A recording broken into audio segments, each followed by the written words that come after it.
ನಿಮ್ಮೆಲ್ಲರ ಜೀವನವನ್ನು ಬದಲಾಯಿಸಲು ಕೇವಲ 5 ಸೆಕೆಂಡುಗಳು ಸಾಕು. ನೀವು ಅಂಜಿಕೆ, ಅನಿಶ್ಚಿತತೆ ಹಾಗೂ ಮುಂದೂಡುವ ಅಭ್ಯಾಸದ ಸರಪಳಿಯನ್ನು ಕಳಚಿ ಕಾರ್ಯಪ್ರವೃತ್ತರಾಗಲು ಸಿದ್ಧರಿದ್ದೀರಾ? ಎಲ್ಲ ನನ್ನ ಪ್ರೀತಿಯ ಆಡಿಯೋ ಇನ್ಸೈಟ್ಸ್ ವೀಕ್ಷಕರಿಗೆ ಹೃತ್ಪೂರ್ವಕ ಸ್ವಾಗತ. ಇಂದು ನಾವು ನಿಮ್ಮೆಲ್ಲರ ಬದುಕಿನ ಗುಣಮಟ್ಟವನ್ನು ಅಭಿವೃದ್ಧಿಪಡಿಸುವ, ನಿಮ್ಮ ಉತ್ಸಾಹ ಮತ್ತು ಕ್ರಿಯೆಗಳ ಮೇಲೆ ಸಂಪೂರ್ಣ ನಿಯಂತ್ರಣ ಸಾಧಿಸಲು ನೆರವಾಗುವ ಒಂದು ಕ್ರಾಂತಿಕಾರಿ ನಿಯಮದ ಬಗ್ಗೆ ವಿಶ್ಲೇಷಣೆ ಮಾಡುತ್ತಿದ್ದೇವೆ. ಮೆಲ್ ರಾಬಿನ್ಸ್ ಅವರು ತಮ್ಮ ದ 5 ಸೆಕೆಂಡ್ ರೂಲ್ ಎಂಬ ಅದ್ಭುತ ಕೃತಿಯಲ್ಲಿ ವಿವರಿಸಿರುವ ಈ 5 ಸೆಕೆಂಡುಗಳ ನಿಯಮವು ಎಷ್ಟು ಶಕ್ತಿಶಾಲಿಯಾಗಿದೆ ಮತ್ತು ಇದನ್ನು ನಿಮ್ಮ ದೈನಂದಿನ ಜೀವನದಲ್ಲಿ ಹೇಗೆ ಅಳವಡಿಸಿಕೊಳ್ಳಬೇಕು ಎಂಬುದನ್ನು ನಾವು ವಿವರವಾಗಿ ತಿಳಿಸುತ್ತೇವೆ. ನಮ್ಮ ನಿರೂಪಣೆಯನ್ನು ನೀವು ಸಮಾಧಾನ, ವಿವೇಕ ಮತ್ತು ಆಳವಾದ ಒಳನೋಟದೊಂದಿಗೆ ಕೇಳಬಹುದು. ಬನ್ನಿ, ನಿಮ್ಮ ಜ್ಞಾನದ ಹಾದಿಯಲ್ಲಿ ಒಂದು ಹೊಸ ಹೆಜ್ಜೆ ಇಡೋಣ. ಮೆಲ್ ರಾಬಿನ್ಸ್ ಅವರ ಪ್ರಕಾರ, ನಾವು ಎದುರಿಸುವ ಎಲ್ಲ ಸಮಸ್ಯೆಗಳು, ಅನಿಶ್ಚಿತತೆಗಳು ಮತ್ತು ಭಯಗಳನ್ನು ನಿವಾರಿಸಲು ಈ ಒಂದು ಸರಳವಾದ ನಿಯಮವು ಸಹಾಯ ಮಾಡುತ್ತದೆ. ನಮ್ಮ ಉತ್ಪಾದಕತೆಯನ್ನು ಹೆಚ್ಚಿಸಲು, ಕೆಲಸವನ್ನು ಮುಂದೂಡುವ ಅಭ್ಯಾಸವನ್ನು ಕೊನೆಗೊಳಿಸಲು, ನಮ್ಮ ಆರಾಮದಾಯಕ ವಲಯದಿಂದ ಕಂಫರ್ಟ್ ಝೋನ್ ಹೊರಬರಲು ಮತ್ತು ನಮ್ಮ ಜೀವನದ ಮೇಲೆ ನಿಯಂತ್ರಣ ಸಾಧಿಸಲು ಇದು ಮಾರ್ಗದರ್ಶನ ನೀಡುತ್ತದೆ. ಅತ್ಯಂತ ಮುಖ್ಯವಾಗಿ, ದೊಡ್ಡ ಬದಲಾವಣೆಗಳು ಕೇವಲ 5 ಸೆಕೆಂಡುಗಳ ಕೆಲಸ ಮಾತ್ರ ಎಂದು ಅವರು ಸ್ಪಷ್ಟವಾಗಿ ನಿರೂಪಿಸುತ್ತಾರೆ. ನಾವೆಲ್ಲರೂ ಜೀವನದಲ್ಲಿ ಭಯ ಮತ್ತು ಕಷ್ಟಗಳ ಕ್ಷಣಗಳನ್ನು ಎದುರಿಸುತ್ತೇವೆ ಎಂಬುದನ್ನು ರಾಬಿನ್ಸ್ ಅವರು ಒಪ್ಪಿಕೊಳ್ಳುತ್ತಾರೆ. ಈ ಕ್ಷಣಗಳನ್ನು ಎದುರಿಸಲು ನಮಗೆ ಧೈರ್ಯ ಬೇಕು ಮತ್ತು ಈ 5 ಸೆಕೆಂಡುಗಳ ನಿಯಮವು ಅದೇ ಧೈರ್ಯವನ್ನು ರೂಪಿಸಲು ಸಹಾಯ ಮಾಡುತ್ತದೆ. ನಿಮ್ಮ ಸಾಮರ್ಥ್ಯದ ಪೂರ್ಣ ಪ್ರಮಾಣದ ಜೀವನವನ್ನು ನಡೆಸಲು, ನಿಮ್ಮನ್ನು ಮತ್ತಷ್ಟು ಮುಂದಕ್ಕೆ ತಳ್ಳಲು, ನಿಮ್ಮ ಆರಾಮ ವಲಯವನ್ನು ಮೀರಿ ಬೆಳೆಯಲು ಈ ನಿಯಮವು ನಿಮ್ಮನ್ನು ಪ್ರೇರೇಪಿಸುತ್ತದೆ. 5 ಸೆಕೆಂಡುಗಳ ನಿಯಮ ಎಂದರೇನು? What is the 5 second rule? 5 ಸೆಕೆಂಡುಗಳ ನಿಯಮವನ್ನು ರಾಬಿನ್ಸ್ ಅವರು ಈ ರೀತಿ ವಿವರಿಸುತ್ತಾರೆ. ಯಾವುದೇ ಕಷ್ಟಕರ ಅಥವಾ ಭಯಾನಕ ಕೆಲಸವನ್ನು ಕೈಗೊಳ್ಳಲು ನಿಮ್ಮಲ್ಲಿ ಪ್ರೇರಣೆ ಉಂಟಾದ ತಕ್ಷಣ, ಅದನ್ನು ಕಾರ್ಯಗತಗೊಳಿಸುವ ಮೊದಲು ನಿಮಗೆ 5, 4, 3, 2, 1 ಎಂದು ಹಿಂದಕ್ಕೆ ಎಣಿಕೆ ಮಾಡಲು ಒಂದು ಪ್ರಚೋದಕ ಟ್ರಿಗರ್ ಸಿಗುತ್ತದೆ.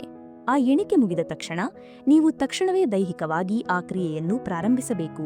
ಉದಾಹರಣೆಗೆ, ನೀವು ಮಲಗಿದ್ದೀರಿ ಮತ್ತು ಎಚ್ಚರಿಕೆ ಗಂಟೆ ಬಾರಿಸಿದೆ. ನಿಮ್ಮ ಮನಸ್ಸು ಇನ್ನೊಂದು 5 ನಿಮಿಷ ಮಲಗಿದರೆ ಏನೂ ಆಗುವುದಿಲ್ಲ ಎಂದು ಹೇಳಲು ಪ್ರಾರಂಭಿಸುವ ಮೊದಲು 5, 4, 3, 2, 1 ಎಂದು ಎಣಿಸಿ ಮತ್ತು ತಕ್ಷಣ ಹಾಸಿಗೆಯಿಂದ ಹೊರಬೀಳಬೇಕು.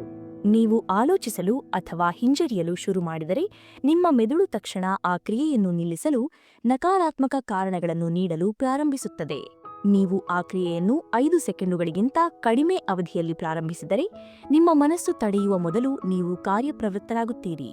ಈ ನಿಯಮವನ್ನು ಮೆಲ್ ರಾಬಿನ್ಸ್ ಅವರು ಒಂದು ಆರಂಭಿಕ ಬ್ಲಾಕ್, ಸ್ಟಾರ್ಟಿಂಗ್ ಬ್ಲಾಕ್ ಎಂದು ವ್ಯಾಖ್ಯಾನಿಸುತ್ತಾರೆ. ಇದನ್ನು ಯಾವುದೇ ಸವಾಲು ಅಥವಾ ಹೊಸ ಅಭ್ಯಾಸವನ್ನು ಪ್ರಾರಂಭಿಸಲು ಬಳಸಬಹುದು. ಒಂದು ಸಣ್ಣ ಹೆಜ್ಜೆಯನ್ನು ಮುಂದೆ ಇಡುವುದು ನಿಮ್ಮ ಮನಸ್ಸಿಗೆ ಆಹ್ಲಾದಕರ ಅನುಭವ ನೀಡುತ್ತದೆ ಮತ್ತು ನೀವು ಮುಂದುವರಿಯಲು ಪ್ರೇರೇಪಿಸುತ್ತದೆ.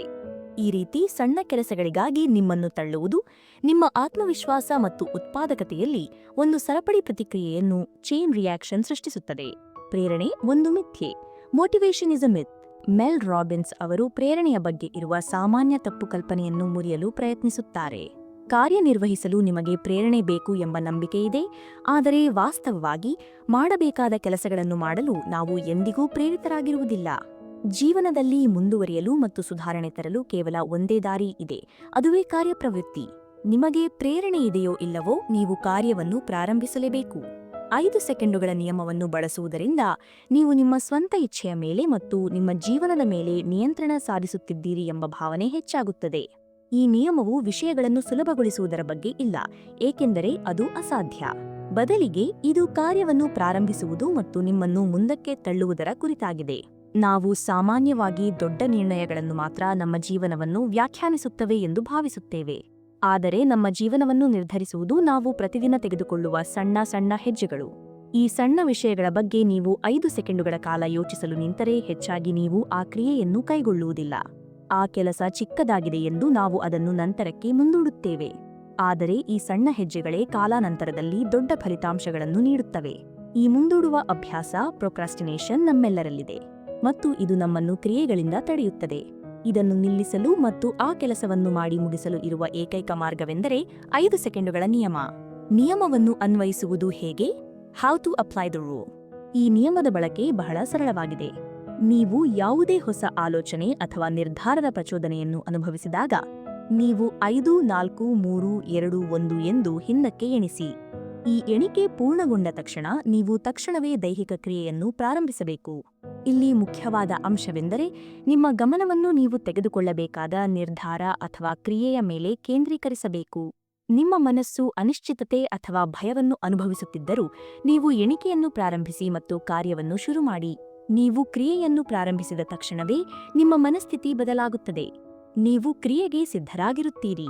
5 ಸೆಕೆಂಡುಗಳ ನಿಯಮದ ಪ್ರಮುಖ ಪ್ರಯೋಜನಗಳಲ್ಲಿ ಒಂದು ಏನೆಂದರೆ ಇದು ನಿಮ್ಮ ಪ್ರಸ್ತುತ ಮನಸ್ಥಿತಿಯನ್ನು ಬದಲಾಯಿಸಲು ಅವಕಾಶ ನೀಡುತ್ತದೆ.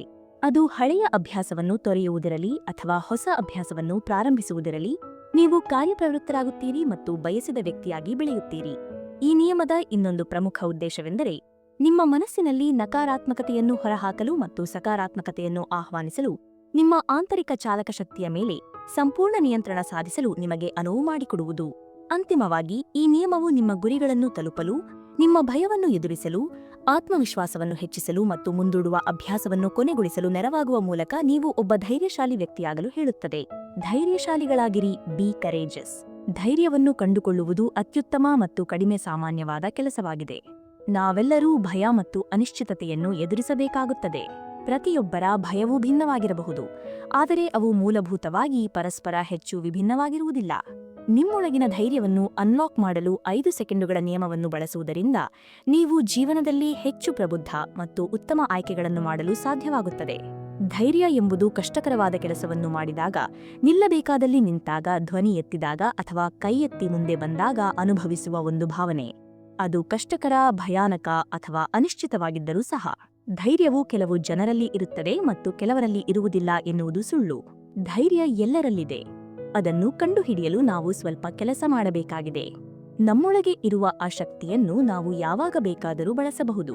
ಕಾಯುವುದನ್ನು ನಿಲ್ಲಿಸಿ, ಸ್ಟಾಪ್ ವೇಟಿಂಗ್. ನೀವು ಎಷ್ಟು ಬಾರಿ ಸರಿಯಾದ ಸಮಯಕ್ಕಾಗಿ ಅಥವಾ ಪರಿಪೂರ್ಣ ಕ್ಷಣಕ್ಕಾಗಿ ಕಾಯುತ್ತಿರುತ್ತೀರಿ? ನಾವು ಈ ಪರಿಸ್ಥಿತಿಯಲ್ಲಿ ನಮ್ಮನ್ನು ಕಂಡುಕೊಳ್ಳುವುದು ಸಾಮಾನ್ಯ, ಆದರೆ ಆ ಕ್ಷಣ ಎಂದಿಗೂ ಬರುವುದಿಲ್ಲ ಮತ್ತು ಅದು ಭಯವನ್ನು ಹೆಚ್ಚಿಸುತ್ತದೆ ಎಂದು ಮೆಲ್ ರಾಬಿನ್ಸ್ ಹೇಳುತ್ತಾರೆ. ಕಾಯುವುದನ್ನು ನಿಲ್ಲಿಸಲು ಅವರು ನಮ್ಮನ್ನು ಪ್ರೋತ್ಸಾಹಿಸುತ್ತಾರೆ. ಮುಂದಿನ ಬಾರಿ 2ನೇ ಆಲೋಚನೆಗಳಿಗೆ 5 ಸೆಕೆಂಡುಗಳ ಅವಕಾಶವನ್ನು ನೀಡಬೇಡಿ. ಕೆಲವೊಮ್ಮೆ ನಿಮ್ಮನ್ನು ನೀವೇ ತಕ್ಷಣ ಕಾರ್ಯಪ್ರವೃತ್ತರಾಗುವಂತೆ ತಳ್ಳಬೇಕು. ಈಗಲೇ ಸಮಯ. ಇದನ್ನು ಯಾವಾಗಲೂ ನೆನಪಿನಲ್ಲಿಡಿ. ಕ್ರಿಯೆಗಳನ್ನು ಕೈಗೊಳ್ಳುವ ಜನರಿಗೂ ಮತ್ತು ಕ್ರಿಯೆಗಳನ್ನು ಕೈಗೊಳ್ಳದ ಜನರಿಗೂ ಇರುವ ವ್ಯತ್ಯಾಸವೆಂದರೆ ಪ್ರಾರಂಭಿಸುವ ಧೈರ್ಯ ಮತ್ತು ಮುಂದುವರಿಯುವ ಶಿಸ್ತು. ಶಿಸ್ತು ಮತ್ತು ಆಂತರಿಕ ಚಾಲಕ, ಡಿಸಿಪ್ಲಿನ್ ಆ್ಯಂಡ್ ಇನ್ನರ್ ಡ್ರೈವರ್. ನಿಮ್ಮೊಳಗಿನ ಆಲೋಚನೆಗಳನ್ನು ನಿಲ್ಲಿಸಿ ಮತ್ತು ಹಿಂದಕ್ಕೆ ಎಣಿಕೆಯ ಮೇಲೆ ಗಮನ ಹರಿಸುವ ಮೂಲಕ ಕೆಲಸವನ್ನು ಮಾಡದಿರಲು ನಿಮ್ಮ ಮನಸ್ಸು ನೀಡುವ ಎಲ್ಲಾ ಕಾರಣಗಳನ್ನು ನೀವು ಮರೆತು ಬಿಡುತ್ತೀರಿ ಮತ್ತು ಮುಂದೆ ಸಾಗಲು ನಿಮ್ಮ ಆಂತರಿಕ ಚಾಲಕ ಶಕ್ತಿಯನ್ನು ನೀವು ಕಂಡುಕೊಳ್ಳುತ್ತೀರಿ. ಹೀಗೆ ಮಾಡುವುದರಿಂದ ನಿಮ್ಮ ಆರಾಮ ವಲಯದಿಂದ ಹೊರಬರಲು ನೀವು ನಿಮ್ಮನ್ನೇ ಪ್ರೇರೇಪಿಸುತ್ತೀರಿ. ನೀವು ಹೊಸ ಅನುಭವಗಳಿಗೆ ಮುಕ್ತರಾಗುತ್ತೀರಿ ಮತ್ತು ಮ್ಯಾಜಿಕ್ ನಡೆಯುವುದು ಇಲ್ಲೇ. ನೀವು ತಕ್ಷಣ ಫಲಿತಾಂಶಗಳನ್ನು ಪಡೆಯದಿದ್ದರೂ ಸಹ ನೀವು ಪ್ರಯತ್ನಿಸುವ ಶಿಸ್ತನ್ನು ಹೊಂದಿದ್ದೀರಿ ಎಂದು ನಿಮಗೆ ತಿಳಿದಿರುತ್ತದೆ ಮತ್ತು ಇದು ಸುಧಾರಣೆಗೆ ಸಾಕಾಗುತ್ತದೆ. ಭಾವನೆಗಳು ಮತ್ತು ಕ್ರಿಯೆಗಳ ಪ್ರತ್ಯೇಕತೆ. Separating feelings and actions. ನಾವು ಹೇಗೆ ಭಾವಿಸುತ್ತೇವೆ ಎಂಬುದನ್ನು ನಾವು ನಿಯಂತ್ರಿಸಲಾಗುವುದಿಲ್ಲ, ಆದರೆ ನಾವು ಯಾವ ಕ್ರಿಯೆಗಳನ್ನು ಮಾಡುತ್ತೇವೆ ಎಂಬುದನ್ನು ನಾವು ಖಂಡಿತವಾಗಿ ನಿಯಂತ್ರಿಸಬಹುದು. ನಮ್ಮ ನಿರ್ಧಾರಗಳು ಮತ್ತು ಕ್ರಿಯೆಗಳು ತರ್ಕದಿಂದ ನಿರ್ಧರಿಸಲ್ಪಡುತ್ತವೆ ಎಂದು ನಂಬುವುದು ಸುಲಭ, ಆದರೆ ವಾಸ್ತವದಲ್ಲಿ ಹೆಚ್ಚಿನ ಸಮಯ ನಮ್ಮ ಭಾವನೆಗಳು ನಿರ್ಧರಿಸುವ ಅಂಶಗಳಾಗಿರುತ್ತವೆ. ನರವಿಜ್ಞಾನಿಗಳು ಸಹ ವಿವರಿಸಿರುವಂತೆ ನಾವು ಮೊದಲು ಭಾವಿಸುತ್ತೇವೆ, ನಂತರ ಕಾರ್ಯನಿರ್ವಹಿಸುತ್ತೇವೆ. ಆದ್ದರಿಂದ ಎಲ್ಲಾ ನಿರ್ಧಾರಗಳು ಮತ್ತು ಕ್ರಿಯೆಗಳು ಭಾವನೆಗಳ ಮೇಲೆ ಆಧಾರಿತವಾಗಿರುತ್ತವೆ.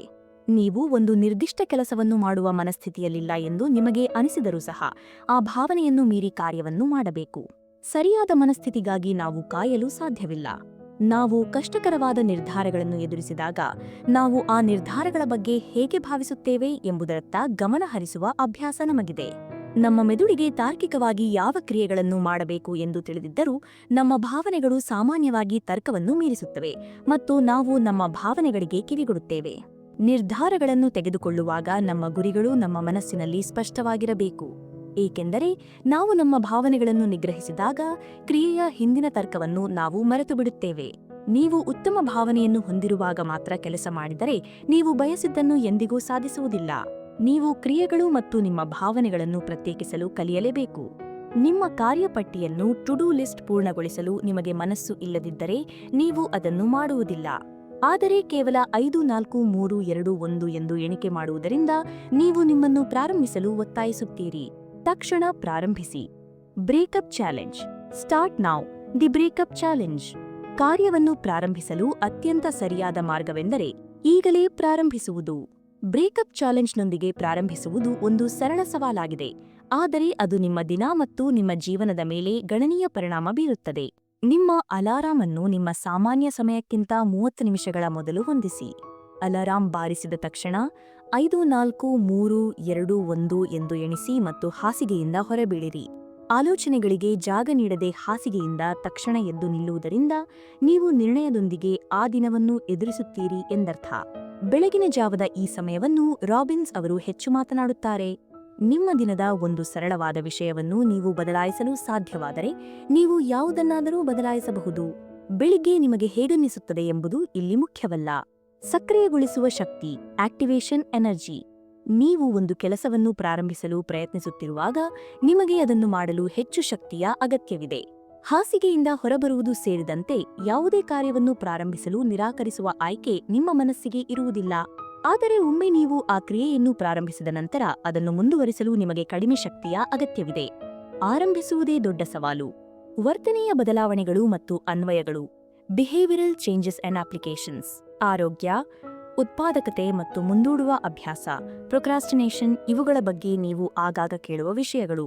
ಈ ಸಮಸ್ಯೆಗಳಿಗೆ ಪರಿಹಾರವನ್ನು ಕಂಡುಕೊಳ್ಳಲು ಪ್ರತಿಯೊಬ್ಬರೂ ಬಯಸುತ್ತಾರೆ. ಈ 3 ಕ್ಷೇತ್ರಗಳಲ್ಲಿ 5 ಸೆಕೆಂಡುಗಳ ನಿಯಮವನ್ನು ಹೇಗೆ ಅಳವಡಿಸಿಕೊಳ್ಳಬಹುದು ಎಂಬುದನ್ನು ನೋಡೋಣ. 1. ಆರೋಗ್ಯ, ಹೆಲ್ತ್. ಆರೋಗ್ಯದ ವಿಷಯ ಬಂದಾಗ ರಾಬಿನ್ಸ್ ಅವರು ಕ್ರಿಯೆಗಳ ಮಹತ್ವವನ್ನು ಒತ್ತಿ ಹೇಳುತ್ತಾರೆ.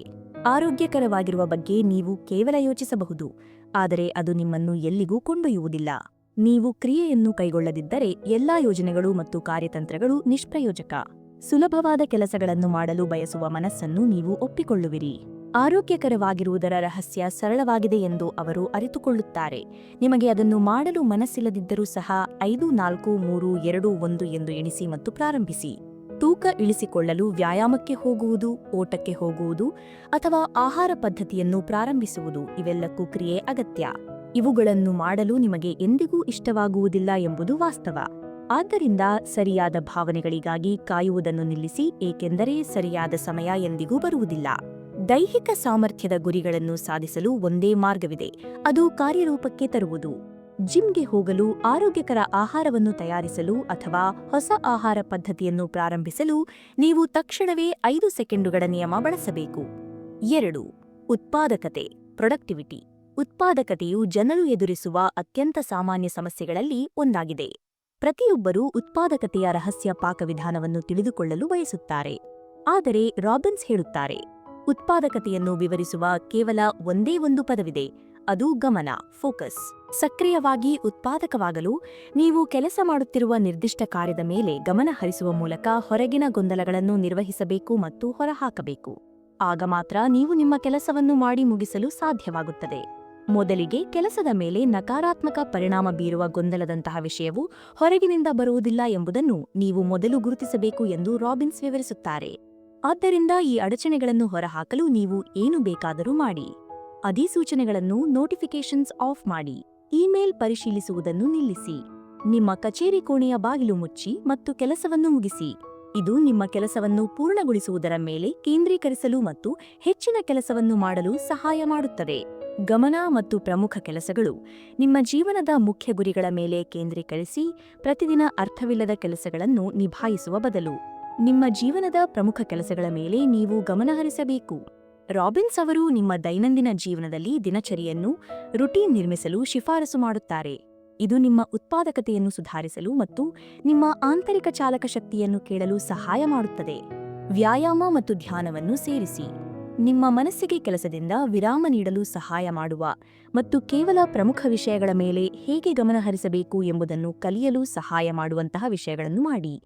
3. ಮುಂದೂಡುವಿಕೆ, ಪ್ರೊಕ್ರಾಸ್ಟಿನೇಷನ್. ಮುಂದೂಡುವಿಕೆ ಮತ್ತು ಉತ್ಪಾದಕತೆ ಒಟ್ಟಿಗೆ ಸಾಗುತ್ತವೆ. ನಾನು ಹೇಗೆ ಹೆಚ್ಚು ಉತ್ಪಾದಕನಾಗಬಹುದು ಎಂಬ ಪ್ರಶ್ನೆ ಇಲ್ಲದಿದ್ದರೆ ಮುಂದೂಡುವಿಕೆಯನ್ನು ಹೇಗೆ ನಿಲ್ಲಿಸುವುದು ಎಂಬ ಪ್ರಶ್ನೆ ತಾನಾಗಿಯೇ ಉದ್ಭವಿಸುತ್ತದೆ. ಮುಂದೂಡುವಿಕೆಯು ನಮ್ಮ ಅತ್ಯಂತ ವಿನಾಶಕಾರಿ ಅಭ್ಯಾಸ. ಗೊಂದಲಗಳ ಪ್ರಲೋಭನೆಗೆ ಒಳಗಾಗಿ ಅಗತ್ಯ ಕೆಲಸಗಳನ್ನು ವಿಳಂಬಗೊಳಿಸಿದಾಗ ಇದು ಸಂಭವಿಸುತ್ತದೆ. ಮುಂದೂಡುವಿಕೆಯು ಒಂದು ರಕ್ಷಣಾ ಕಾರ್ಯವಿಧಾನ ಎಂದು ರಾಬಿನ್ಸ್ ವಿವರಿಸುತ್ತಾರೆ. ವಿಶೇಷವಾಗಿ ನಾವು ಸೃಜನಶೀಲ ಕೆಲಸವನ್ನು ಮಾಡುತ್ತಿರುವಾಗ ಇದು ಉಪಯುಕ್ತವಾಗಬಹುದು. ಸೃಜನಶೀಲವಾಗಿರಲು ಸಮಯ ಬೇಕಾಗುತ್ತದೆ ಮತ್ತು ಅದು ಮಾನಸಿಕ ಒತ್ತಡವನ್ನು ಉಂಟುಮಾಡುತ್ತದೆ. ಆದ್ದರಿಂದ ಕೆಲವೊಮ್ಮೆ ಕೆಲಸದಿಂದ ವಿರಾಮ ತೆಗೆದುಕೊಳ್ಳುವುದು ಮತ್ತು ನಿಮ್ಮ ಮನಸ್ಸನ್ನು ಮುಕ್ತವಾಗಿಡಲು ಅವಕಾಶ ನೀಡುವುದು ಉತ್ತಮ ಫಲಿತಾಂಶಗಳನ್ನು ನೀಡುತ್ತದೆ. ದೀರ್ಘಕಾಲದವರೆಗೆ ಮುಂದೂಡುವಿಕೆ ಎಂದರೆ ಕಳಪೆ ಸಮಯ ನಿರ್ವಹಣಾ ಕೌಶಲ್ಯಗಳು, ಇಚ್ಛಾಶಕ್ತಿಯ ಕೊರತೆ ಮತ್ತು ಆತ್ಮಶಿಸ್ತಿನ ಕೊರತೆ ಎಂದು ನಂಬಲಾಗಿದೆ. ಆದರೆ ಮುಂದೂಡುವಿಕೆ ಎಂದರೆ ಶಿಸ್ತಿನ ಕೊರತೆಯಲ್ಲ. ಇದು ನಿಮ್ಮನ್ನು ಕಾರ್ಯರೂಪಕ್ಕೆ ತರಲು ಬಳಸುವ ಒಂದು ವ್ಯವಸ್ಥೆ. ಮುಂದೂಡುವಿಕೆಯಿಂದ ಪ್ರಯೋಜನ ಪಡೆಯುವ ಸಲಹೆಗಳು. Tips to benefit from procrastination. ನೀವು ಮುಂದೂಡುವ ಅಭ್ಯಾಸದಲ್ಲಿ ಸಿಲುಕಿಕೊಂಡಿದ್ದರೆ ಅದನ್ನು ಶಿಸ್ತಿನ ಕೊರತೆ ಎಂದು ಹೇಳಿಕೊಳ್ಳುವ ಬದಲು ನಿಮ್ಮ ಮನಸ್ಸನ್ನು ಮರುಪ್ರೇರೇಪಿಸುವ ಅಗತ್ಯವಿದೆ. ಕೆಲಸವನ್ನು ಮುಂದೂಡುವ ಬದಲು ಮುಖ್ಯವಾದುದರ ಮೇಲೆ ಕೇಂದ್ರೀಕರಿಸಲು ಪ್ರಯತ್ನಿಸಿ. ನೀವು ಹಳೆಯ ಅಭ್ಯಾಸಕ್ಕೆ ಮರಳುತ್ತಿರುವುದನ್ನು ಕಂಡುಕೊಂಡರೆ 5 ಸೆಕೆಂಡುಗಳ ನಿಯಮವನ್ನು ಬಳಸಿ ಮತ್ತು ನಿಯಂತ್ರಣವನ್ನು ನಿಮ್ಮ ಕೈಗೆ ತೆಗೆದುಕೊಳ್ಳಿ. ಮುಂದೂಡುವಿಕೆ ಎಂದರೆ ನಿಯಂತ್ರಣವನ್ನು ಕಳೆದುಕೊಳ್ಳುವುದು. ನೀವು ಕನಿಷ್ಠ 5 ಸೆಕೆಂಡುಗಳ ಕಾಲ ನಿಮ್ಮ ಕಾರ್ಯಗಳ ಮೇಲೆ ನಿಯಂತ್ರಣ ಸಾಧಿಸಿದರೆ ನೀವು ಯಾವುದೇ ಇತರ ಕ್ರಿಯೆಗಿಂತ ಹೆಚ್ಚು ಫಲಿತಾಂಶಗಳನ್ನು ಪಡೆಯುತ್ತೀರಿ. ಚಿಂತೆ ಮತ್ತು ಆತಂಕವನ್ನು ನಿರ್ವಹಿಸುವುದು. Managing worry and anxiety. ಚಿಂತೆ ನಾವು ಸಾಮಾನ್ಯವಾಗಿ ಯೋಚಿಸುವ ಕೆಲಸಕ್ಕಿಂತ ಹೆಚ್ಚು ಸಮಯ ಮತ್ತು ಶಕ್ತಿಯನ್ನು ವ್ಯರ್ಥ ಮಾಡುತ್ತದೆ. ನಮ್ಮ ಭಯ ಮತ್ತು ಚಿಂತೆಗಳ ಮೇಲೆ ನಾವು ಹೆಚ್ಚು ಸಮಯ ಕಳೆಯುತ್ತೇವೆ. ವೈರಸ್ನಂತೆ ಹರಡುವ ಆಲೋಚನೆಗಳಿಗೆ ನಮ್ಮ ಮೆದುಳು ಪ್ರೋಗ್ರಾಂ ಆಗಿದೆ. ಮೆಲ್ ರಾಬಿನ್ಸ್ ಚಿಂತೆಗೆ ಹೆಚ್ಚು ಒತ್ತು ನೀಡುವುದಿಲ್ಲ. ಚಿಂತೆ ಮತ್ತು ಭಯಗಳು ನಿಮ್ಮೊಳಗೆ ಬೇರೂರಲು ಪ್ರಾರಂಭಿಸಿದಾಗ ಅದನ್ನು ಗುರುತಿಸಿ ಮತ್ತು 5 ಸೆಕೆಂಡುಗಳ ನಿಯಮದ ಸಹಾಯದಿಂದ ನಿಯಂತ್ರಣವನ್ನು ಮರಳಿ ತೆಗೆದುಕೊಳ್ಳಿ. ಈ ನಿಯಮವು ನಿಮ್ಮ ಜೀವನದ ಸಕಾರಾತ್ಮಕ ಅಂಶಗಳ ಮೇಲೆ ಗಮನ ಹರಿಸಲು ನಿಮಗೆ ಅವಕಾಶ ನೀಡುತ್ತದೆ. ನೀವು ಯಾವ ವಿಷಯಗಳಿಗಾಗಿ ಕೃತಜ್ಞರಾಗಿದ್ದೀರಿ ಎಂದು ಯೋಚಿಸಿದ ತಕ್ಷಣ ನೀವು ಚಿಂತಿಸುವ ಬದಲು ಸಕಾರಾತ್ಮಕ ಭಾವನೆಯನ್ನು ಅನುಭವಿಸುತ್ತೀರಿ. ಆತಂಕ, ಆಂಗ್ಸೈಟಿ. ಆತಂಕವು ಬಹಳ ಭಯಾನಕ ವಿಷಯವಾಗಬಹುದು ಮತ್ತು ಇದು ಸಾಮಾನ್ಯವಾಗಿ ಚಿಂತೆ ಕೈಮೀರಿ ಹೋದಾಗ ಉದ್ಭವಿಸುತ್ತದೆ. ನೀವು ನಿಜವಾಗಿಯೂ ಆತಂಕವನ್ನು ಅರ್ಥಮಾಡಿಕೊಂಡರೆ ಅದನ್ನು ಸೋಲಿಸಲು ನೀವು ತಿರುಗಿ ನಿಲ್ಲುವುದು ಹೇಗೆ ಎಂದು ತಿಳಿದಿರುತ್ತೀರಿ. ಆತಂಕವು ಪ್ರಾರಂಭವಾಗುವ ಕ್ಷಣವನ್ನು ಗುರುತಿಸುವುದು ಮತ್ತು ಅದು ಪ್ರಬಲವಾಗುವ ಮೊದಲು ಅದನ್ನು ಹಿಡಿದಿಟ್ಟುಕೊಳ್ಳುವುದು ಮುಖ್ಯ. ಆತಂಕ ಹೆಚ್ಚಾಗಲು ಪ್ರಾರಂಭಿಸಿದಾಗಲೆಲ್ಲ 5 ಸೆಕೆಂಡುಗಳ ನಿಯಮವನ್ನು ಅನ್ವಯಿಸಿ. ಕಾಲಾನಂತರದಲ್ಲಿ ನಿಮ್ಮ ಚಿಂತನೆಯ ಸ್ಥಿತಿಯನ್ನು ನೀವು ಶಾಂತಗೊಳಿಸುತ್ತೀರಿ ಮತ್ತು ನಿಮ್ಮ ಮನಸ್ಸು ಅದನ್ನು ಮುಂದಿನ ಹಂತಕ್ಕೆ ಹೆಚ್ಚಿಸುವ ಮೊದಲು ನಿಮ್ಮನ್ನು ಶಾಂತವಾಗಿ ಇರಿಸಿಕೊಳ್ಳಲು ಸಾಧ್ಯವಾಗುತ್ತದೆ. ನೀವು ಅದನ್ನು ಸರಿಯಾಗಿ ಹಿಡಿದು ಅದನ್ನು ಪಕ್ಕಕ್ಕೆ ಇರಿಸಿದಾಗ ನಿಮ್ಮ ಆಲೋಚನೆಗಳು ಸ್ಥಿರಗೊಳ್ಳುತ್ತವೆ. ನೀವು 5 ಸೆಕೆಂಡುಗಳ ನಿಯಮವನ್ನು ಹೆಚ್ಚು ಬಳಸಿದಂತೆ ನಿಮ್ಮ ಆತಂಕವು ದುರ್ಬಲಗೊಳ್ಳುತ್ತಾ ಹೋಗುತ್ತದೆ. ಚಿಂತೆಯ ಅಭ್ಯಾಸವನ್ನು ಮುರಿಯುವುದು ಸುಲಭ. ನಿಮ್ಮ ಮನಸ್ಸನ್ನು ನಿಯಂತ್ರಿಸಲು 5 ಸೆಕೆಂಡುಗಳ ನಿಯಮವನ್ನು ಬಳಸಿ. ಆತಂಕದ ಭಾವನೆಯನ್ನು ಪಕ್ಕಕ್ಕೆ ಇರಿಸಿ. ಇದರಿಂದ ನಿಮ್ಮ ಭಾವನೆಗಳು ಹೆಚ್ಚಾಗುವುದಿಲ್ಲ ಮತ್ತು ನಿಮ್ಮ ದೇಹವು ಶಾಂತವಾಗಬಹುದು. ಆತಂಕದ ಭಾವನೆಗಳು ಸಾಮಾನ್ಯವಾಗಿ ಏನನ್ನಾದರೂ ಊಹಿಸುವುದರಿಂದ ಉಂಟಾಗುತ್ತವೆ. ಅದು ಒಂದು ಘಟನೆಯಾಗಿರಬಹುದು ಅಥವಾ ಸಭೆಯಾಗಿರಬಹುದು. ನೀವು ಆತಂಕಕ್ಕೊಳಗಾಗಿದ್ದೀರಿ ಎಂದು ನಿಮ್ಮ ಮನಸ್ಸಿಗೆ ಹೇಳುವ ಬದಲು ಅದನ್ನು ಉತ್ಸಾಹದಿಂದ ಬದಲಾಯಿಸಿ. ನೀವು ಉತ್ಸಾಹಗೊಂಡಿದ್ದೀರಿ ಎಂದು ನಿಮಗೆ ನೀವೇ ಹೇಳಿಕೊಳ್ಳಿ. ಎಲ್ಲಾ ಭಾವನೆಗಳ ದೇಹದ ಸಂವೇದನೆಗಳನ್ನು ಇದು ಹೊರಹಾಕುವುದಿಲ್ಲವಾದರೂ ಇದು ಅವುಗಳನ್ನು ಹೊಸ, ಹೆಚ್ಚು ಶಕ್ತಿಶಾಲಿ ಸಾಧ್ಯತೆಗಳಲ್ಲಿ ನೆಡಲು ಒಂದು ಮಾರ್ಗವಾಗಿದೆ. ನಿಮ್ಮ ಭಾವನೆಗಳ ಮೇಲೆ ಹಿಡಿತ ಸಾಧಿಸಲು ಮತ್ತು ಅದನ್ನು ಹೊರಹಾಕಲು ಪ್ರಯತ್ನಿಸಿ. ಆತ್ಮವಿಶ್ವಾಸ, ಕಾನ್ಫಿಡೆನ್ಸ್. ಪ್ರೇರಣೆಯಂತೆಯೇ ಅನೇಕ ಜನರು ಆತ್ಮವಿಶ್ವಾಸವು ನೀವು ಹುಟ್ಟಿನಿಂದ ಹೊಂದಿರುವ ವಿಷಯ ಎಂದು ಭಾವಿಸುತ್ತಾರೆ, ಅಥವಾ ಅದು ನಿಮ್ಮಲ್ಲಿದೆ ಅಥವಾ ಇಲ್ಲ. ಆದರೆ ಯಾರಾದರೂ ಆತ್ಮವಿಶ್ವಾಸವನ್ನು ಬೆಳೆಸಿಕೊಳ್ಳಬಹುದು. ಇದು ಕಲಿಯಬಹುದಾದ ಕೌಶಲ್ಯವೇ ಹೊರತು ನಿಮ್ಮ ವ್ಯಕ್ತಿತ್ವದ ಭಾಗವಲ್ಲ. ಆತ್ಮವಿಶ್ವಾಸ ಎಂದರೆ ನಿಮ್ಮ ಮೇಲೆ ಸ್ಪಷ್ಟವಾಗಿರುವುದು, ನಿಮ್ಮ ಸಾಮರ್ಥ್ಯಗಳಲ್ಲಿ ನಂಬಿಕೆ ಇಡುವುದು ಮತ್ತು ನಿಮ್ಮ ಆಲೋಚನೆಗಳಲ್ಲಿ ದೃಢವಾಗಿರುವುದು. ಆತ್ಮವಿಶ್ವಾಸವನ್ನು ಕಲಿಯುವುದು ಯಾವಾಗಲೂ ಉತ್ತಮ ಆಲೋಚನೆಗಳಿಗೆ ದಾರಿ ಮಾಡಿಕೊಡುತ್ತದೆ. ಧೈರ್ಯಶಾಲಿಯಾಗಿರುವುದು ಮತ್ತು 5 ಸೆಕೆಂಡುಗಳ ನಿಯಮವನ್ನು ಅನುಸರಿಸುವುದು ಧೈರ್ಯದ ಒಂದು ಸಕಾರಾತ್ಮಕ ಫಲಿತಾಂಶವಾಗಿದೆ. ಈ ಶಿಸ್ತು ನಿಮ್ಮ ಆತ್ಮವಿಶ್ವಾಸವನ್ನು ಹೆಚ್ಚಿಸಲು ಸಹಾಯ ಮಾಡುತ್ತದೆ. ನಿಮ್ಮ ಆರಾಮ ವಲಯದಿಂದ ಹೊರಬಂದು ನೀವು ಏನನ್ನಾದರೂ ಮಾಡಿದಾಗ, ನೀವು ಹೆಮ್ಮೆ ಪಡುವಂತಹ ಕೆಲಸ ಮಾಡಿದಾಗ ನೀವು ನಿಮ್ಮ ಮೇಲೆ ನಂಬಿಕೆ ಇಡಲು ಪ್ರಾರಂಭಿಸುತ್ತೀರಿ. ಈ ಕೆಲಸಗಳು ಎಷ್ಟೇ ಚಿಕ್ಕದಾಗಿರಲಿ ಅವೆಲ್ಲವೂ ನಿಮ್ಮ ಆತ್ಮವಿಶ್ವಾಸವನ್ನು ಹೆಚ್ಚಿಸಲು ಸಹಾಯ ಮಾಡುತ್ತವೆ. ಸಣ್ಣ ವಿಷಯಗಳಲ್ಲಿ ನಿಮ್ಮನ್ನು 5, 4, 3, 2, 1 ಎಂದು ತಳ್ಳುವುದು ದೊಡ್ಡ ವಿಷಯಗಳಿಗೆ ಅದೇ ನಿಯಮವನ್ನು ಅನ್ವಯಿಸುವ ಧೈರ್ಯವನ್ನು ನೀಡುತ್ತದೆ. ನಿಮ್ಮ ಪ್ಯಾಷನ್ ಅನ್ನು ಕಂಡುಕೊಳ್ಳುವುದು. Finding your passion. ನಾವು ಅವಕಾಶಗಳಿಂದ ದೂರ ಸರಿಯುತ್ತೇವೆ ಏಕೆಂದರೆ ನಮಗೆ ಭಯವಾಗುತ್ತದೆ. ಅವಕಾಶಗಳು ನಮ್ಮ ಮುಂದೆ ಇದ್ದಾಗ ನಾವು ಅದನ್ನು ಬಳಸುವುದಿಲ್ಲ. 5 ಸೆಕೆಂಡುಗಳ ನಿಯಮದ ಸಹಾಯದಿಂದ ನೀವು ಮೊದಲು ತಪ್ಪಿಸುತ್ತಿದ್ದ ಅವಕಾಶಗಳನ್ನು ತೆಗೆದುಕೊಳ್ಳುವುದನ್ನು ನೀವು ಕಾಣುವಿರಿ. ಜೀವನವನ್ನು ಉತ್ತಮ ರೀತಿಯಲ್ಲಿ ನೋಡಲು ಮತ್ತು ಅವಕಾಶಗಳು ಬಂದಾಗ ಅವುಗಳನ್ನು ಬಳಸಿಕೊಳ್ಳಲು ನಿಮಗೆ ಸಾಧ್ಯವಾಗುತ್ತದೆ. ಕಾರ್ಯಪ್ರವೃತ್ತರಾಗಲು ನಿಮ್ಮ ಮೇಲೆ ನಿಯಂತ್ರಣ ಸಾಧಿಸಿ. 5, 4, 3, 2, 1 ಎಂದು ಎಣಿಸಿ ಮತ್ತು ಕಾರ್ಯವನ್ನು ಪ್ರಾರಂಭಿಸಿ. ನೀವು ಇನ್ನೂ ನಿಮ್ಮ ಉತ್ಸಾಹವನ್ನು ಪ್ಯಾಷನ್ ತಿಳಿದಿಲ್ಲದಿದ್ದರೆ ನೀವು ಅದನ್ನು ಹುಡುಕಲು ನಿಮಗೆ ಅವಕಾಶ ನೀಡಿಲ್ಲ ಎಂದರ್ಥ. ಹೊರಗೆ ಹೋಗಿ ಅದನ್ನು ಹುಡುಕಿ. ನೀವು ನಿರಂತರವಾಗಿ ಯಾವುದರ ಬಗ್ಗೆ ಯೋಚಿಸುತ್ತಿದ್ದೀರಿ ಎಂಬುದನ್ನು ಗಮನಿಸಿ. ನಿಮ್ಮ ಗಮನವನ್ನು ಯಾವಾಗಲೂ ಸೆಳೆಯುವಂತಹ ಏನಾದರೂ ಇದೆಯೇ? ಇದನ್ನು ಒಂದು ಹವ್ಯಾಸವನ್ನಾಗಿ ಮಾಡಿ ಮತ್ತು ನೀವು ಅದನ್ನು ಆನಂದಿಸುತ್ತೀರಾ ಎಂದು ನೋಡಿ. ನೀವು ಯಾರಾದರೂ ಅಥವಾ ಯಾವುದಾದರೂ ಬಗ್ಗೆ ಅಸೂಯೆ ಪಡುತ್ತಿದ್ದರೆ ಏಕೆ ಅಸೂಯೆ ಪಡುತ್ತಿದ್ದೀರಿ ಎಂದು ನೋಡಲು ಪ್ರಯತ್ನಿಸಿ. ಅದು ಉದ್ಯೋಗವೇ, ಜೀವನ ಶೈಲಿಯೇ, ಕಚೇರಿಯೇ? ನೀವು ಹೆಚ್ಚು ಆಸಕ್ತಿ ಹೊಂದಿರುವ ವಿಷಯದ ಬಗ್ಗೆ ಸಂಶೋಧನೆ ಮಾಡಿ. ಸ್ವಲ್ಪ ತರಗತಿ ತೆಗೆದುಕೊಳ್ಳಿ. ಒಂದು ಯೋಜನೆಯನ್ನು ಮಾಡಿ ಮತ್ತು ನೀವು ಏನು ಸಾಧಿಸಬಹುದು ಎಂದು ನೋಡಿ. ವೇಗವನ್ನು ನಿರ್ಮಿಸುವುದು, ಬಿಲ್ಡ್ ಮೊಮೆಂಟಮ್. ಈ ನಿಯಮವು ಕೇವಲ ಒಂದು ಕ್ರಿಯೆಯನ್ನು ಪ್ರಾರಂಭಿಸುವುದರಂತೆ ತೋರುತ್ತದೆ ಮತ್ತು ಅದು ನಿಜ. ಮೊದಲು ನೀವು ತರಗತಿಗಳನ್ನು ತೆಗೆದುಕೊಳ್ಳುತ್ತೀರಿ. ತರಗತಿಗಳು ನಿಮಗೆ ಹೊಸ ಆಸಕ್ತಿಯತ್ತ ಕರೆದೊಯ್ಯುತ್ತವೆ. ಆಸಕ್ತಿಗಳು ನಿಮಗೆ ಉತ್ಸಾಹದ ಕಡೆಗೆ ಕರೆದೊಯ್ಯುತ್ತವೆ ಮತ್ತು ಉತ್ಸಾಹವು ನಿಮಗೆ ಒಂದು ದೊಡ್ಡ ಅವಕಾಶದತ್ತ ಕರೆದೊಯ್ಯುವ ಕ್ರಿಯೆಗಳಿಗೆ ಕಾರಣವಾಗುತ್ತದೆ. ನೀವು ಯಾರಿಂದಲಾದರೂ ಕಲಿತ ಒಂದು ವಿಷಯವನ್ನು ನೀವು ಇಷ್ಟಪಟ್ಟರೆ ಅದನ್ನು ಮಾಡಲು ನೀವು ನಿಮ್ಮನ್ನು ತಳ್ಳುತ್ತೀರಿ. ಆಗಲೇ ವೇಗವು ಹೆಚ್ಚಾಗುತ್ತದೆ. ಮೊಮೆಂಟಮ್ ಕಿಕ್ಸ್ ಇನ್. ಧೈರ್ಯವನ್ನು ಕಂಡುಕೊಳ್ಳುವುದು ಮತ್ತು ಬದ್ಧರಾಗುವುದು, ಕಮಿಟ್ ಮುಖ್ಯ. ಒಂದು ಕ್ರಿಯೆಯನ್ನು ಧೈರ್ಯದ ರೂಪದಲ್ಲಿ ನೋಡಿದಾಗ ಅದು ಬಹಳ ಭಯಾನಕವೆಂದು ತೋರುತ್ತದೆ. ನಿಮಗೆ ಒಂದು ಯೋಜನೆಯ ಅಗತ್ಯವಿದೆ. ಎಲ್ಲಾ ಪರಿಣಾಮಗಳ ಬಗ್ಗೆ ಯೋಚಿಸಿ ಮತ್ತು ವಾಸ್ತವಿಕರಾಗಿರಿ. ಆದರೆ ನಕಾರಾತ್ಮಕತೆಯಲ್ಲಿ ಸಿಲುಕಿ ನಿಮ್ಮನ್ನು ನೀವು ತಡೆಯಬೇಡಿ. ನಿಮ್ಮನ್ನು ನೀವು ಕೇಳಬೇಕಾದ ಒಂದು ಪ್ರಶ್ನೆಯಿದೆ ಮತ್ತು ಕೇಳಬಾರದ ಒಂದು ಪ್ರಶ್ನೆಯಿದೆ. ನೀವು ಅದನ್ನು ಮಾಡಲು ಬಯಸಿದರೆ ನಿಮ್ಮನ್ನು ನೀವೇ ಎಂದಿಗೂ ಕೇಳಬೇಡಿ, ನಾನು ಇದನ್ನು ಮಾಡಲು ಬಯಸುತ್ತೇನೆಯೇ? ವಾಸ್ತವ ಏನೆಂದರೆ ನೀವು ನಿಮ್ಮನ್ನು ಎಂದಿಗೂ ಸೋಲಿಸುವುದಿಲ್ಲ. ಬದಲಿಗೆ ನಿಮ್ಮನ್ನು ನೀವು ಕೇಳಿಕೊಳ್ಳಿ, ನಾನು ಕಾರ್ಯವನ್ನು ಮಾಡಲು ಬದ್ಧನಾಗಿದ್ದೇನೆಯೇ? ಈ ಪ್ರಶ್ನೆಗೆ ಹೌದು ಎಂದು ಉತ್ತರಿಸುವ ಸಾಧ್ಯತೆ ಹೆಚ್ಚು ಮತ್ತು ಇದು 5 ಸೆಕೆಂಡುಗಳ ನಿಯಮದೊಂದಿಗೆ ಸುಧಾರಣೆಗೆ ಒಂದು ಮಾರ್ಗವಾಗಿದೆ. 5, 4, 3, 2, 1 ಎಂದು ಹಿಂದಕ್ಕೆ ಎಣಿಕೆ ಪ್ರಾರಂಭಿಸಿ ಮತ್ತು ಕ್ರಿಯೆಯನ್ನು ಪ್ರಾರಂಭಿಸಿ. ನಿಮ್ಮೊಳಗೆ ಪ್ರಚೋದನೆ ಉಂಟಾದ ತಕ್ಷಣ ಅದು ಗುರಿಯಾಗಿರಲಿ ಅಥವಾ ಕೆಲಸವಾಗಿರಲಿ 5 ಸೆಕೆಂಡುಗಳ ನಿಯಮವನ್ನು ಅನ್ವಯಿಸಿ. ಕಾರ್ಯಗತಗೊಳಿಸಲು ಸಮಯವನ್ನು ವ್ಯರ್ಥ ಮಾಡಬೇಡಿ. 5 ಸೆಕೆಂಡುಗಳ ನಿಯಮವನ್ನು ಬಳಸುವುದರಿಂದ ನಿಮ್ಮ ಪ್ರಸ್ತುತ ಮನಸ್ಥಿತಿಯನ್ನು ನೀವು ಬದಲಾಯಿಸಬಹುದು. ಇದು ನಿಮಗೆ ಒಳ್ಳೆಯ ಅಭ್ಯಾಸಗಳಿಂದ ಆ ನಕಾರಾತ್ಮಕತೆಯನ್ನು ಬದಲಾಯಿಸಲು ಸಹಾಯ ಮಾಡುತ್ತದೆ. 5 ಸೆಕೆಂಡುಗಳ ನಿಯಮವು ನಿಮ್ಮ ಆಲೋಚನೆಗಳು ಮತ್ತು ಕ್ರಿಯೆಗಳನ್ನು ನಿಯಂತ್ರಿಸಲು ಸಹಾಯ ಮಾಡುತ್ತದೆ. ನೀವು ಹೇಗೆ ಭಾವಿಸುತ್ತೀರಿ ಎಂಬುದನ್ನು ನೀವು ನಿಯಂತ್ರಿಸಲಾಗುವುದಿಲ್ಲ, ಆದರೆ ನೀವು ಹೇಗೆ ಕಾರ್ಯನಿರ್ವಹಿಸುತ್ತೀರಿ ಎಂಬುದನ್ನು ನೀವು ನಿಯಂತ್ರಿಸಬಹುದು. ಸಿದ್ಧರಾಗಲು ಕಾಯುವುದನ್ನು ನಿಲ್ಲಿಸಿ, ಏಕೆಂದರೆ ನೀವು ಬಹುಶಃ ಎಂದಿಗೂ ಸಿದ್ಧರಾಗುವುದಿಲ್ಲ. ತಕ್ಷಣವೇ ಕ್ರಿಯೆಯನ್ನು ಕೈಗೊಳ್ಳಿ. ನಿಮ್ಮನ್ನು ತೊಂದರೆಗೊಳಿಸುವ ಆಲೋಚನೆಗಳನ್ನು ನೀವು ಕೃತಜ್ಞರಾಗಿರುವ ವಿಷಯಗಳೊಂದಿಗೆ ಬದಲಾಯಿಸಿ. ಆತ್ಮವಿಶ್ವಾಸವು ನಮ್ಮೆಲ್ಲರಲ್ಲಿದೆ. ನೀವು ತೆಗೆದುಕೊಳ್ಳುವ ಪ್ರತಿಯೊಂದು ಉಸಿರಾಟವೂ ನಿಮ್ಮ ಆತ್ಮವಿಶ್ವಾಸವನ್ನು ಹೆಚ್ಚಿಸುತ್ತದೆ. ಮೆಲ್ ರಾಬಿನ್ಸ್ ಅವರ ಈ ಅದ್ಭುತ ನಿಯಮವನ್ನು ನೀವು ಪ್ರತಿ ಬಾರಿ ಬಳಸಿದಾಗ ನಿಮ್ಮ ಜೀವನವನ್ನು ಬದಲಾಯಿಸಲು ಬೇಕಾದ ಮಾನಸಿಕ ಮತ್ತು ದೈಹಿಕ ಶಕ್ತಿಯನ್ನು ನೀವು ಕಂಡುಕೊಳ್ಳುತ್ತೀರಿ. ನಿಮ್ಮ ಮೆದುಳು ನಿಮಗೆ ಸುಲಭದ ಮಾರ್ಗಗಳನ್ನು ತೋರಿಸಲು ಪ್ರಯತ್ನಿಸುತ್ತದೆ, ಆದರೆ 5 ಸೆಕೆಂಡುಗಳ ಎಣಿಕೆ ಆ ಮಾನಸಿಕ ಅಡಚಣೆಯನ್ನು ನಿವಾರಿಸಿ ನಿಮಗೆ ಬೇಕಾದ ಫಲಿತಾಂಶಗಳನ್ನು ಪಡೆಯಲು ಸಹಾಯ ಮಾಡುತ್ತದೆ. ಜೀವನದಲ್ಲಿ ಧೈರ್ಯದಿಂದ ಮುಂದುವರಿಯಿರಿ, ನಿಮ್ಮ ಕಾರ್ಯಗಳ ಮೇಲೆ ನಿಯಂತ್ರಣ ಸಾಧಿಸಿ ಮತ್ತು ಕೇವಲ 5 ಸೆಕೆಂಡುಗಳಲ್ಲಿ ನಿಮ್ಮ ಭವಿಷ್ಯವನ್ನು ನೀವು ರೂಪಿಸಿಕೊಳ್ಳಿ. ಪ್ರಿಯ ವೀಕ್ಷಕರೇ, ಮೆಲ್ ರಾಬಿನ್ಸ್ ಅವರ 5 ಸೆಕೆಂಡುಗಳ ನಿಯಮದ ಈ ಸಮಗ್ರ ವಿಶ್ಲೇಷಣೆ ನಿಮಗೆ ಆಳವಾದ ಒಳನೋಟ ನೀಡಿದೆ ಎಂದು ನಾನು ಭಾವಿಸುತ್ತೇನೆ. ನಮ್ಮ ಜೀವನದ ಮೇಲೆ ನಿಯಂತ್ರಣ ಸಾಧಿಸಲು ಮತ್ತು ನಮ್ಮ ಭಯವನ್ನು ಎದುರಿಸಲು ಕ್ರಿಯೆಯ ಮಹತ್ವವನ್ನು ಇದು ಸ್ಪಷ್ಟಪಡಿಸಿದೆ. ನೀವು ಭಾವನೆಗಳಿಗಿಂತ ಹೆಚ್ಚಾಗಿ ಕ್ರಿಯೆಗಳಿಗೆ ಆದ್ಯತೆ ನೀಡುವುದನ್ನು ಕಲಿತರೆ ನಿಮ್ಮ ಗುರಿಗಳನ್ನು ತಲುಪಲು ಸಾಧ್ಯವಾಗುತ್ತದೆ. ನಾವೆಲ್ಲರೂ ಒಂದು ಸುಂದರವಾದ ಉದ್ಯಾನವನದಂತೆ. 5 ಸೆಕೆಂಡುಗಳ ನಿಯಮವು ನಿಮ್ಮ ಕೈಯಲ್ಲಿರುವ ಶ್ರೇಷ್ಠ ಬೀಜವಾಗಿದೆ. ನೀವು ಅದನ್ನು ಯಾವ ಕ್ಷಣದಲ್ಲಿ ನೆಡಲು ಪ್ರಾರಂಭಿಸುತ್ತೀರಿ ಮತ್ತು ಫಲವನ್ನು ಪಡೆಯಲು ಶುರು ಮಾಡುತ್ತೀರಿ ಎಂಬುದನ್ನು ನಿರ್ಧರಿಸುವುದು ನಿಮ್ಮ ಕೈಯಲ್ಲಿದೆ.